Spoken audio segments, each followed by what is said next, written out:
పూరా లోకల్. ఎవరు పేదవాళ్ళు లేరట. ఆయన ఎవరు పేదవాళ్ళది కూలగొట్టలేదంట. ఆయన కేవలం పెద్దవాళ్ళే కొట్టాడంట, పేదవాళ్ళే మాత్రం కూలగొట్టలేదంట. సిగ్గు లేకుండా చెప్తున్నారు.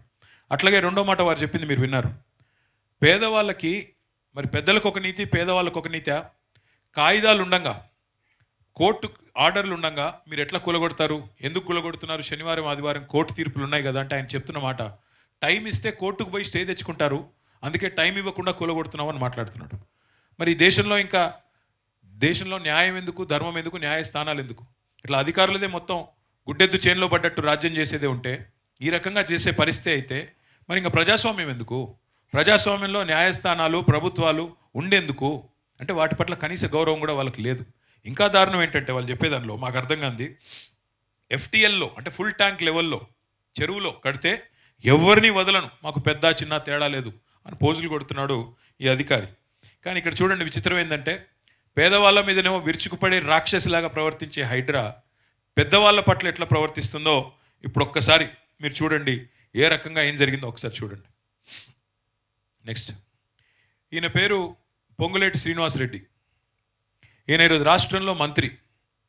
ఇదిగో ఇది ఆయన కట్టుకున్న ఇల్లు, ఆ పక్కన ఇదిగో ఇదివరకు అక్కడ ఉన్న చెరువు. మొత్తం చెరువును పూడ్చి ఇల్లు కడితే, చెరువు మొత్తం పూడ్చి, ఇది నేను నా పిక్చర్స్ కాదు, గూగుల్ శాటిలైట్లో మీరు పోయినా గూగుల్లో పోతే మీకు కూడా తెలుస్తుంది.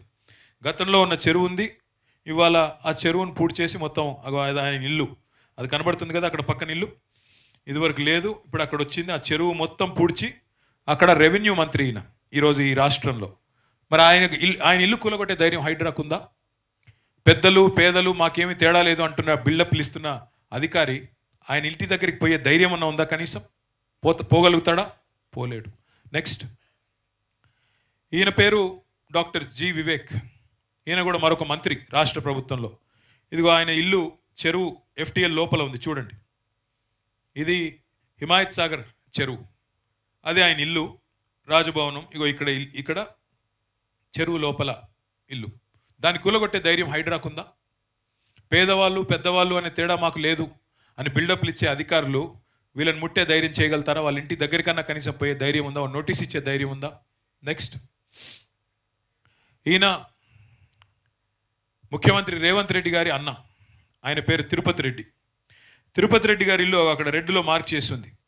దుర్గం చెరువు బఫర్ లోపల, దుర్గం చెరువు లోపల ఎఫ్టీఎల్ లోపల ఉంటుంది. ఇక్కడ విచిత్రం ఏమంటే సున్నం చెరువులో కట్టిన పేదలదేమో తప్పంట ఇట్లా కట్టిన వాళ్ళు, కానీ దుర్గం చెరువులో కట్టిన తిరుపతి రెడ్డిది మాత్రం తప్పు కాదు. సున్నం చెరువులో కట్టిన పేదవాళ్ళకి మాత్రం మీరు టైం ఇవ్వరు. ఎందుకు? మీరు కోర్టుకు పోతారు, కోర్టు స్టే ఇస్తుంది. మీరే కదా అయ్యా ఇల్లు పర్మిషన్లు ఇచ్చింది గతంలో, మీరే కదా ఆనాడు కట్టనిచ్చింది, మళ్ళీ ఎట్లా కూలగొడతారు అని కోర్టు మొట్టికాయలు ఇస్తుందని తెలుసు. అందుకే పేదవాళ్ళకి టైం ఇవ్వరంట. సున్నం చెరువులో ఉండే పేదవాడికి టైం ఇవ్వరంట. కానీ దుర్గం చెరువులో ఉండే ఆ రాజప్రసాదానికి మాత్రం, తిరుపతి రెడ్డి గారికి ఆయనకి మాత్రం టైం ఇచ్చి ఆయన కోర్టుకు పోయేటట్టు చేసి కోర్టు ద్వారా స్టే తెచ్చుకొని, ఇవాళ ఏమైందయ్యా అంటే కోర్టు స్టే ఉంది, మేమేం చేయాలా? ముఖ్యమంత్రి సోదరుడు కదా, కాబట్టి ఆయన్ని ముట్టే ధైర్యం వాళ్ళకి లేదు. మీకు టైం ఇవ్వరు, మీకు కోర్టుకు పోయేదానికి అవకాశం ఇవ్వరు, కానీ పెద్దలకు అందరికీ టైం ఇస్తారు. నెక్స్ట్.